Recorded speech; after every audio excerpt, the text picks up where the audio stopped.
के वेलकम करती हूँ मिसेस स्मिथ का कि वो आज हमारे बीच में हो सकते हैं, और भाई विक्टर जो है वो हमारे बीच में चंडीगढ़ से जो है वो आज लेसन स्टडी में हो सकते हैं। हम आपका भी स्वागत करते हैं। ये लेसन स्टडी जो है वो बहुत ही बेशकीमत है एडवेंटिस्ट चर्च में, क्योंकि ये सचमुच में एडवेंटिस्ट चर्च का एक हृदय है, it's the heart of a church, और इसमें हम बहुत कुछ जो है वो सीखते हैं। इस बार की जो लेसन स्टडी है वो जो है सेंचुरी पे, जैसे मैंने आपको बताया है कि वेदी पे जो है वो चर्चा किया जाएगा। पहला लेसन है जिसका नाम है द हेवनली सेंचुरी, स्वर्गीय वेदी। आज हम स्वर्गीय वेदी के बारे में जो है वो चर्चा करेंगे। इससे पहले कि हम चर्चा करें, मैं आपसे प्रश्न पूछना चाहती हूँ, आप में से कितने लोग वेदी के बारे में जानते हैं?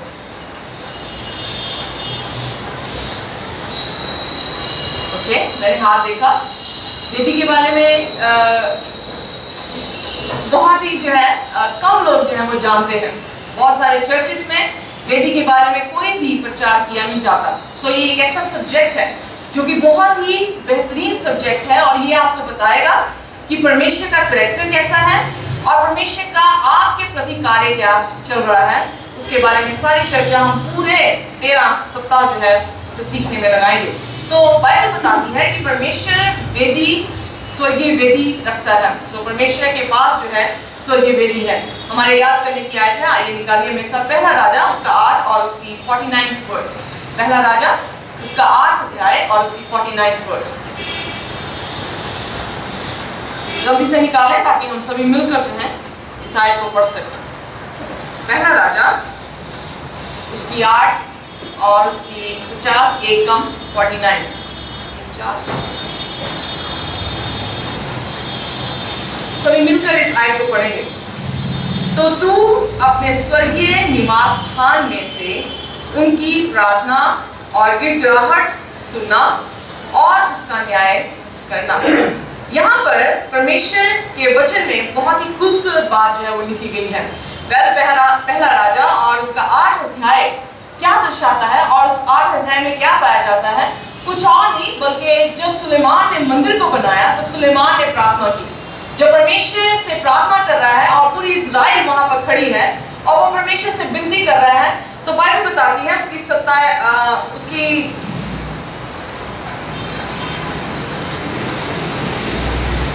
27वें वचन में और 30वें वचन में हम अगर देखें, आप अपनी बाइबल इसी को खोल के रखें। पहला राजा उसका 8 और उसकी 27 और उसकी 30 आयत।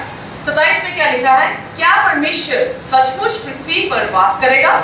स्वर्ग में वरन उससे ऊंचे स्वर्ग में से भी तू नहीं समाता।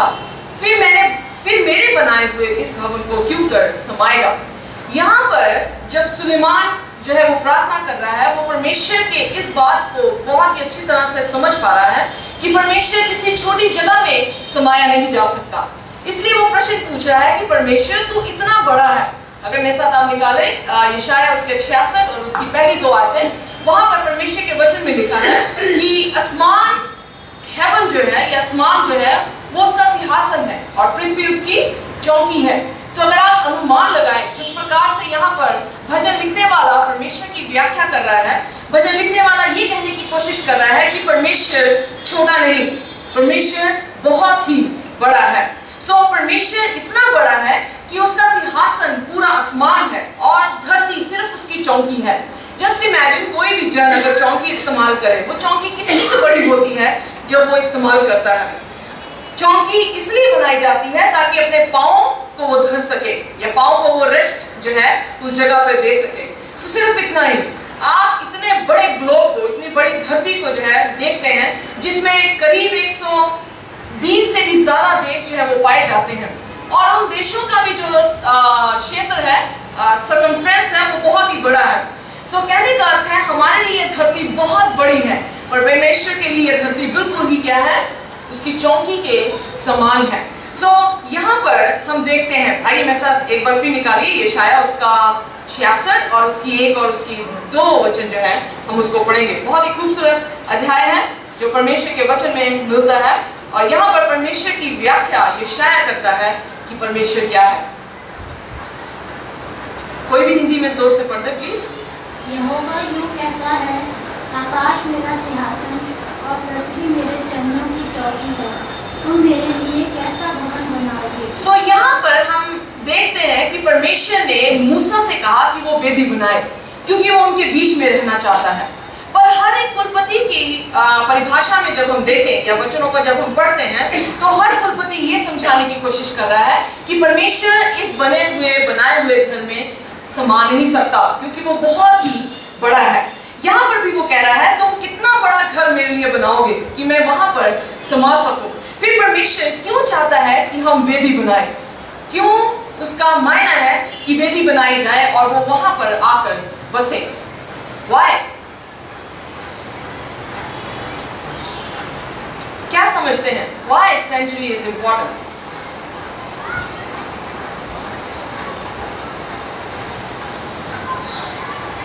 नहीं पता? सिंपल, मैंने ऑलरेडी आंसर दे दिया है। परमेश्वर आपके साथ बसना चाहता है, राइट? परमेश्वर आपके साथ रहना चाहता है। क्या आप अपने बच्चों के साथ रहना नहीं चाहते? हम सभी जो है अपने बच्चों के साथ रहना चाहते हैं। एक बार मैं देखती हूँ कि शैरन रात को जो है वो मेरे साथ सोती है, फिर किसी के पास जाती नहीं, और उसके फादर जो है उसको प्लीड करते हैं, शैरन एक किस, शैरन एक हग, और शैरन जो है मैं मम्मा के पास सोऊंगी, मैंने आपके पास जो है वो नहीं सोना। सो वो एक हग के लिए कई बार मैं भी और कई बार थॉमस भी जो है वो इतना प्लीड करते हैं कि वो बच्चा हमें जो है वो आके झट से जो है एक हग दे।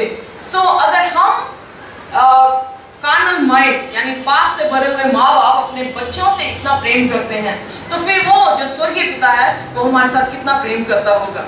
सो उसका प्रेम ये हमें दिखाता है, उसकी वेदी हमें क्या दर्शाती है, उसके प्रेम को जो है वो दर्शाती है।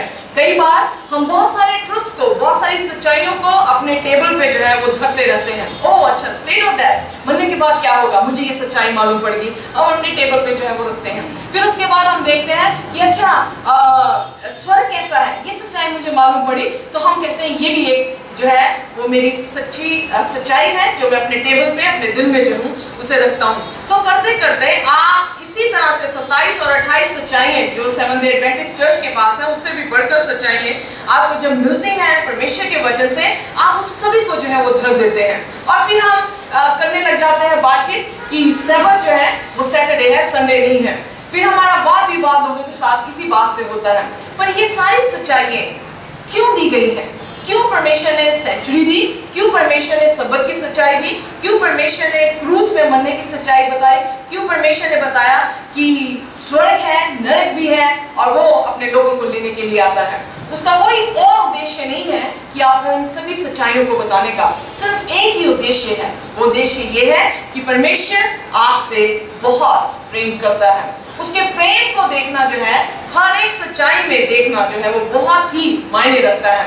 अगर आप सिर्फ सच्चाइयों को लेकर बैठे हैं और अभी तक आपके जीवन में प्रेम नहीं, यीशु मसीह का वो प्रेम नहीं, और ना ही जान पाए हैं कि यीशु आपसे प्रेम करता है, तो उन सच्चाइयों का आना आपके जीवन में बिल्कुल ही व्यर्थ हो जाएगा।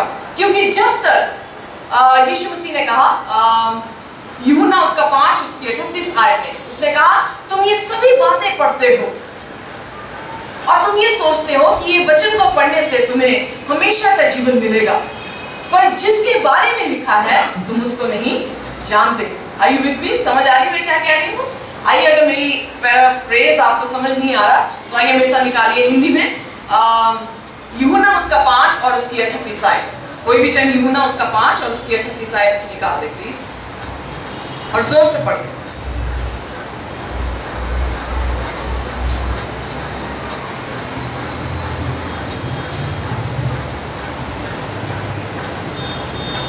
Just a minute, sorry. 38 and 39. Yes, sister ji. पढ़िए प्लीज। कोई ना।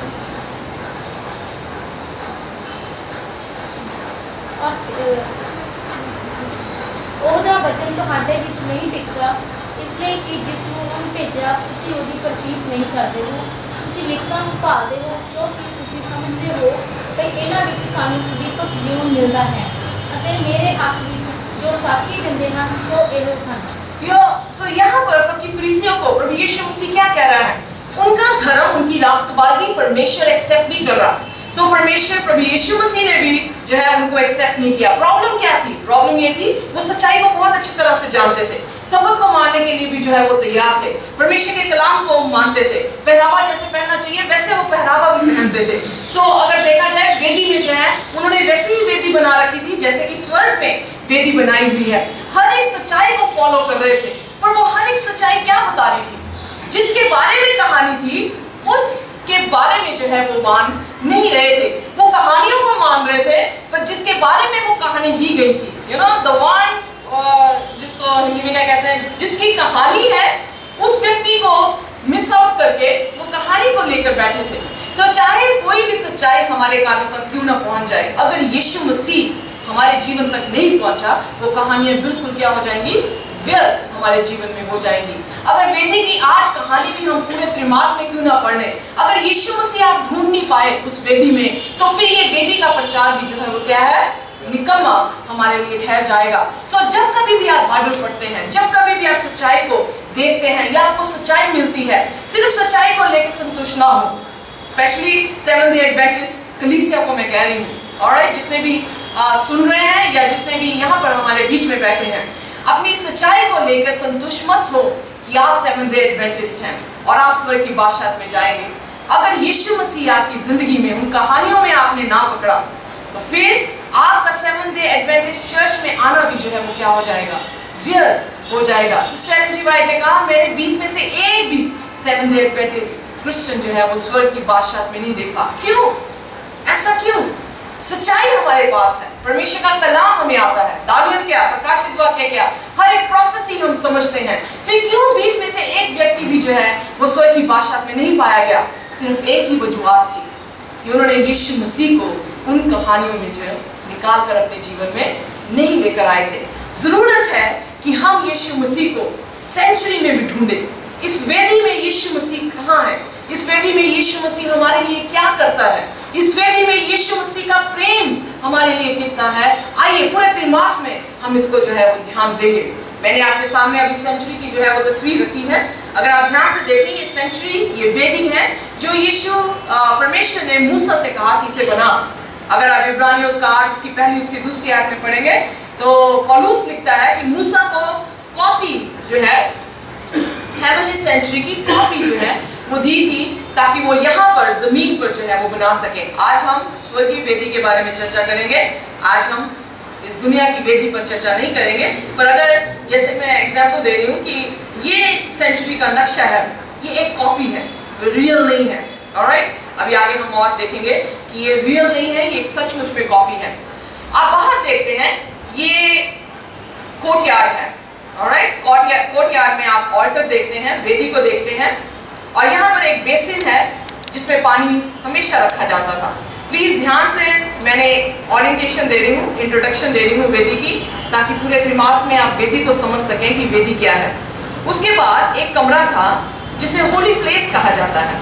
होली प्लेस में 7 दीवट हैं और एक ऑल्टर है इंसेंस का, और यहाँ पर शो ब्रेड है, यानी 12, शिव ब्रेड नहीं है, शो ब्रेड है। शो ब्रेड यहाँ पे शिव ब्रेड है, पर इसको प्रोनाउंस शो ब्रेड कहना है क्योंकि ये दिखाने के लिए रखी जाती थी।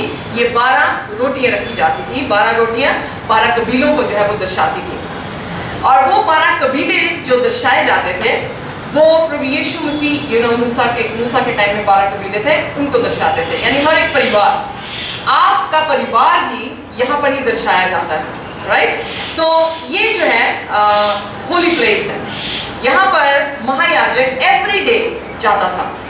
ऑलराइट, यहाँ पर वो जाकर ये जो आग आप देखते हैं कैंडल स्टिक, ये सुलेमान ने जब प्रार्थना की थी तो आग जो है आसमान से आई थी, और वो आग जो है वो होली प्लेस में आकर लगी थी, और फिर उसके बाद ये कभी भी आग उन्होंने बुझाना देने की कोई आज्ञा उन्हें दी गई नहीं थी कि ये बुझे। क्यों? क्योंकि ये आग जो है परमेश्वर को दर्शाती है, जो आग हमें रिफाइन करती है, हमें जो है तपाती है।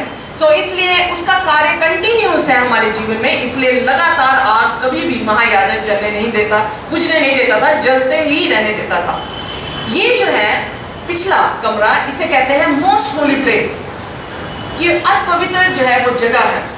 इसमें आर्क ऑफ कवेनेंट थी, अहद का संदूक था और उस अहद के संदूक के ऊपर जो है 2 फरिश्ते बने हैं और 2 फरिश्तों ने मर्सी सीट, यहाँ पर मर्सी सीट है, परमेश्वर का तख्त है।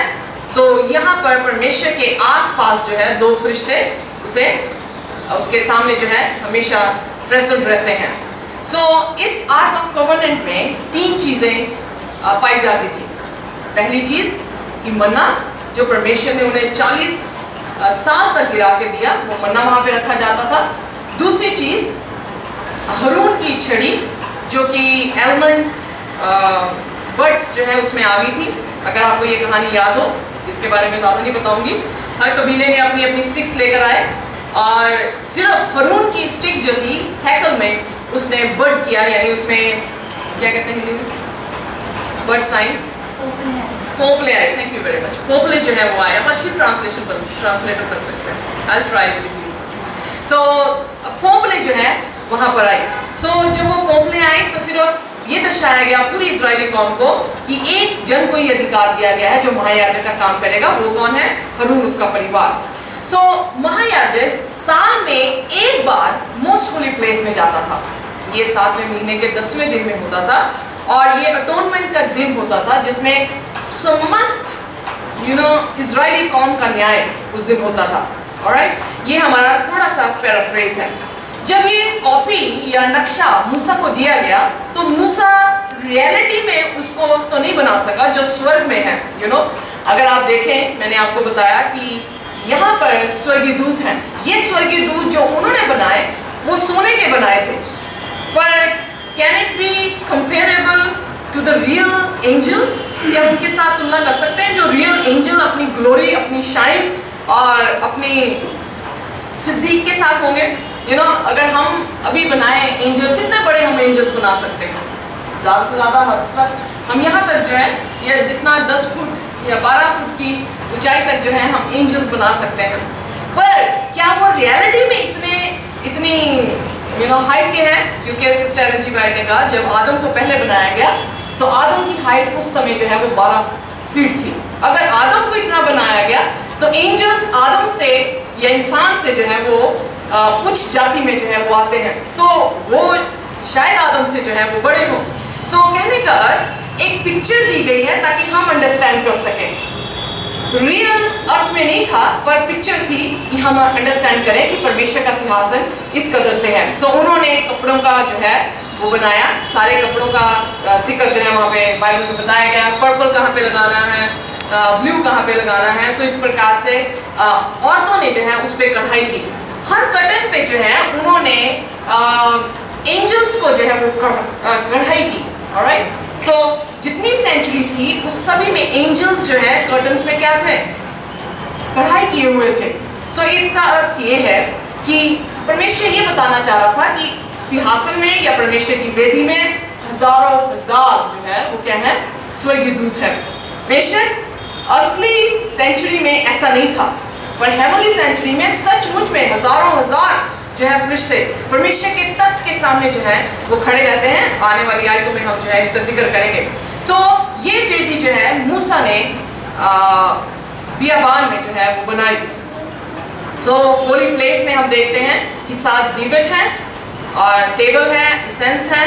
मोस्ट होली प्लेस में हम देखते हैं कि परमेश्वर अपनी पूरी शिकायना के साथ ग्लोरी के साथ वहाँ पर विराजमान होता है। इसीलिए कोई भी अगर परमेश्वर की इजाजत के बिना, स्पेशली महायाजक भी कह सकते हैं और दूसरा भी कोई जन वेदी के अंदर जाए तो वो क्या हो जाता था? भस्म जो है वो हो जाता था। क्यों? क्योंकि परमेश्वर वहाँ पर प्रेजेंट यानी उसकी उपस्थिति होती थी। पाप परमेश्वर के सामने कभी भी टिका नहीं रह सकता। अगर आप इंतजार कर रहे हैं यीशु मसीह की कि वो जल्द आता है, अगर आप पाप को लेकर बैठे होंगे तो फिर आप और आपका पाप उसकी उस उज्जवल ज्योति के सामने जो है वो टिक नहीं सकेगा। आप और हम जो है वो भस्म हो जाएंगे अगर हमने यीशु मसीह के लहू से अपने आप को नहीं धोया। सो हाई प्रीस्ट ऐसे जो है वो अपनी धूप बत्ती को लेकर जो है वो अंदर जाता था। ये एंजल्स हैं। हाई प्रीस्ट का स्पेशल ड्रेस होता था। आने वाले टाइम में हम देखेंगे उसका क्या अर्थ है। महायाजक परमेश्वर जो है उनसे बातचीत करता था। भजन संहिता 77 उसकी 13 में इस तरह से लिखा है, Thy way, O God, is in the sanctuary। Underline कर लीजिए, नक्श कर लीजिए अपने दिमाग में, ये बहुत ही इंपॉर्टेंट आयत है। बाइबल में लिखा, यहाँ पर दाऊद क्या कहता है, Thy ways, तेरा, हिंदी में क्या लिखा, तेरा रास्ता, और प्लीज हिंदी में पढ़िए, इट विल बी नाइस। भजन संहिता 77 और उसकी 13, Thy way, O God, is in the sanctuary। So sanctuary को क्यों हम अंडरस्टैंड करने की कोशिश कर रहे हैं? सेंचुरी परमेश्वर के कार्य को आपके सामने जो है वो देखिए। परमेश्वर सेंचुरी को क्यों दुनिया में इंसान जाति के पास जो है वो बनाने को कहा, वो इसीलिए बनाने को कहा था ताकि इंसान समझे कि परमेश्वर हमारे साथ जो है वो क्या करने वाला है। सो जैसे मैंने आपको बताया, कोर्टयार्ड मिनिस्ट्री जो है वो जीसस क्राइस्ट की सेक्रीफाइस को जो है वो दर्शाती है, यानी उसका बलिदान की सेवा कोर्टयार्ड मिनिस्ट्री है। हमने ऑलरेडी थोड़ा सा सीखा हुआ है। होली प्लेस जो है वो हम मिनिस्ट्री देखते हैं जीसस की, जब यीशु मसीह जी उठा, स्वर्ग की बादशाह में चला गया, पौलुस कहता वो आज हमारे लिए क्या करता है, विनती करता है। सो यहाँ पर इंटरसेशन जो है, ये ऑल्टर जो है, रेड ऑल्टर जो है, ये इंटरसेशन का ऑल्टर है। सो यीशु मसीह की सर्विस है कि यीशु मसीह जब स्वर्ग में चला गया तो वहां पर वो हमारे लिए क्या कर रहा है, विनती कर रहा है। फिर हमने देखा सबसे लॉन्गेस्ट प्रोफेसी में 1844 में यीशु मसीह होली प्लेस से अब मोस्ट होली प्लेस में जो है वो दाखिल हो गया है। सो मोस्ट होली प्लेस में क्या होता था, वो जो साल में एक बार माहे याजक जाता था, वो किस लिए जाता था, वो उस दिन न्याय का दिन इजरायली कौम के लिए होता था। जो पश्चाताप करता था, जो अपने अफसोस करता था अपने पापों का, उस पर दया की जाती थी, और जो हटीले बनकर अपने पापों का पश्चाताप नहीं करते थे उन पर क्या होता था, दंड जो है वो दिया जाता था। सो मोस्ट होली प्लेस में यीशु मसीह 1844 में प्रवेश कर चुके हैं। सो आज हम देखेंगे, अगर यीशु मसीह 1844 में प्रवेश कर चुके हैं, यीशु मसीह मोस्ट होली प्लेस में पहुंच गए हैं, सो वो आसमानी वेदी आज हमारे लिए क्या लेकर आती है। मैंने थोड़ा सा इंट्रोडक्शन दिया है, आगे देखेंगे। अब बाइबल में जैसे मैंने आपको बताया कि सुलेमान जब मंदिर को बना दिया, सुलेमान ने ये कहा, परमेश्वर तू इतना बड़ा है, हमें सबसे पहले अंडरस्टैंड करने की ये जरूरत है कि परमेश्वर बहुत ही बड़ा है। बड़ा इन द सेंस, अगर आप सोचे कुछ ये कहेंगे कि प्रभु यीशु मसीह देह में था तो हमारे जैसा सीमित है। अगर आप, कई लोग ये सोचेंगे कि परमेश्वर तो आत्मा है, तो आत्मा में फॉर्म कैसे हो सकती है, फिजिकल फॉर्म कैसे हो सकती है। जब हम स्वर्ग की बादशाहत में जाएंगे, हम स्वर्गीय फरिश्तों को देखेंगे। क्या स्वर्गीय फरिश्ते आत्मा नहीं है? पौलुस में, इब्रानियों में पौलुस ने कहा दे आर मिनिस्ट्रिंग स्पिरिट्स, वो आत्माएं हैं। पर क्या हम देख पाएंगे? Yes, we can see them, right. इसीलिए हम देखेंगे यीशु मसीह अपने लाखों लाख फरिश्तों के साथ जो है इस धरती पर आ रहा है। यीशु मसीह ने तो दे लिया, पर फरिश्तों ने दे नहीं ली, राइट। सो वो स्पिरिट्स हैं, पर फॉर्म में है, और उस फॉर्म को हमारी आंखें जो है वो देखेंगी। आज हम देख नहीं पाते क्योंकि हमारे पापों के कारण हम देख नहीं पाते, पर जिस दिन हम आंख झपकते बदल जाएंगे, हम यीशु मसीह को रूबरू जो है वो देखेंगे। सो इसलिए वो कहता तू इतना बड़ा है परमेश्वर कि मेरी छोटी सी इस हैकल में कैसे समाएगा। 30वीं आयत में लिखा, और तू अपने दास और अपनी प्रजा इज़राइल की प्रार्थना जिसको वह स्थान की ओर गिड़गिड़ा कर करे उसे सुनना, वरन स्वर्ग में से। अंडरलाइन दिस वर्ड, परमेश्वर कहाँ रहता है, परमेश्वर का निवास कहाँ पर है? उसका निवास स्वर्ग में है। फॉर एग्जाम्पल मैं आपको बता रही हूँ, ऋतु गिल यहाँ पर भी आपको नजर आती है, कई बार आपको सड़क पे भी चलती हुई दिखती है, कई बार आपको स्कूल में भी नजर आएगी, कई बार सेक्शन ऑफिस में भी दिखेगी, कई बार हॉस्पिटल में भी दिखेगी। तो ऋतु गिल या मिसेस गिल का निवास स्थान एक है, राइट। और उस निवास स्थान में, यानी जहां पर मैं रहती हूँ, वो चौथा या तीसरा घर है जो सेक्शन ऑफिस में पाया जाता है। उसी प्रकार यीशु मसीह या परमेश्वर हर जगह पर है, पर उसका एक खास स्पेसिफिक प्लेस है जहां पर वो क्या करता है, निवास करता है। सो उसके निवास करने की जगह जो है और कोई नहीं बल्कि क्या है, स्वर्ग है। सो इसलिए कह रहा कि अपने स्वर्ग में से जो तेरा निवास स्थान है सुन लेना और सुनकर क्षमा करना। जब वो ऐसे प्रार्थना कर रहा है, हमारी याद करने की आयत हमें क्या कहती है? तो तू अपने स्वर्गीय निवास स्थान में से उसकी प्रार्थना और गिड़गिड़ाहट सुनना और उनका न्याय करना। परमेश्वर स्वर्ग में है। अगर परमेश्वर स्वर्ग में है तो इसका मतलब स्वर्ग में वेदी है। क्यों? क्योंकि सेंचुरी में, वेदी में हमने देखा मोस्ट होली प्लेस में क्या है? परमेश्वर का तख्त है। परमेश्वर वहां पर विराजमान रहता है। जब बियाबान में भी थे तो क्या यीशु मसीह दिन में बादल का खंभा और रात में ज्योति का खंभा बनके नहीं रहा, उनके साथ कदम कंप्लीट। इसीलिए यीशु मसीह ने क्रूस पे क्या कहा? इट इज डन, पूरा हुआ। मुक्ति का काम नहीं पूरा हुआ, सैक्रिफाइस का काम पूरा हुआ। यीशु मसीह इंटरसेशन जो है वो करेगा, न्याय करने के बाद वो फिर कहेगा इट इज डन, प्रकाशित वाक्य में लिखा।